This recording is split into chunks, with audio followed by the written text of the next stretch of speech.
Well, the funny thing is, people always think, even my mom, like, thinks of my life as pretty glamorous, and you know, it's my life, so I don't think of it as pretty glamorous, you know? I mean, in some ways, I guess it is, because I got to work with movie stars, and, you know, I got to live in, you know, Manhattan, and, you know, go to some of the poshest places in Los Angeles. And even when we do vacation, we'd run into Laura Dern or something like that, you know? But, you know, it's a struggle to live in Manhattan. It's expensive. So one of the things that people like about the book is they like that I kind of tell the truth about, you know, how it's tricky to move from, you know, Ohio to New York, and you've got to work like 6 jobs just to like stay alive, feed yourself, and pay your rent. You know, and it always looks glamorous in the movies. Like on Friends, they can just be, you know, working in a bakery and live in this nice, you know, apartment, but in real life it doesn't work that way, does it? So I really struggled, you know, in New York, and then LA has had its own struggles. I mean, you know, it was difficult to raise children in a place where you're just stuck in traffic for hours a day, where rush hour can start at 5 and end at 11 and start again at like 3 and end at 9, you know? So, you know, when you take the Baywatch beach shots, you don't see any of that, you know? But, you know, there's so many nice people that you run into in life everywhere. And no matter where you go, you always run into people from Ohio. Like, you know, everybody's, I always tell my kids, all roads lead to Ohio, and they'd say, yeah, and we're right back out.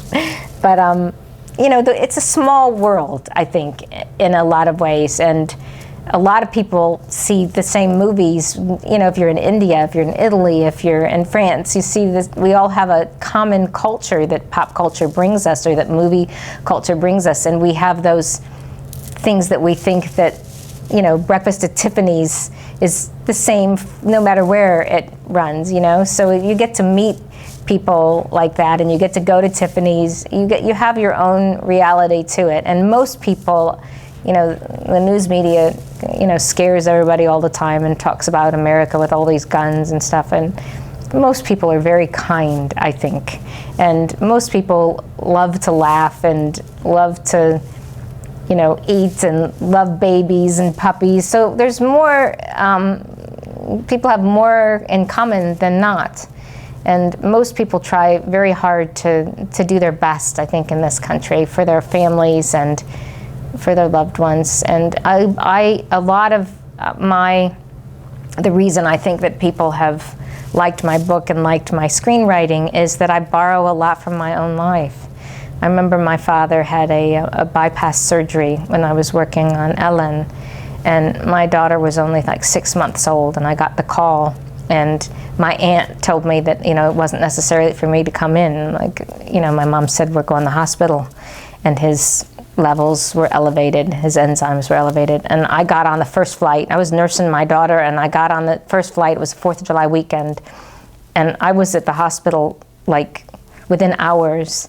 And I remember the cardiologist said, look, he has to have this bypass surgery. And, you know, until President Clinton had his bypass, he didn't really believe it was necessary that he had it, you know. But he looked at me, and I remember they're wheeling him out, and my mom was very emotional, and he said, this is going to be on Ellen next week. So we borrowed from that, and Jeremy Piven's dad, you know, had to have open heart surgery, you know, 6 weeks later. So, you know, that's how it, you know, in real life, whatever, there's touch points in real life that, you know, can be dramatized or made into a comedy. And I think, you know, the things that are the most relatable, you know, are the things that are the funniest or the saddest or the most poignant.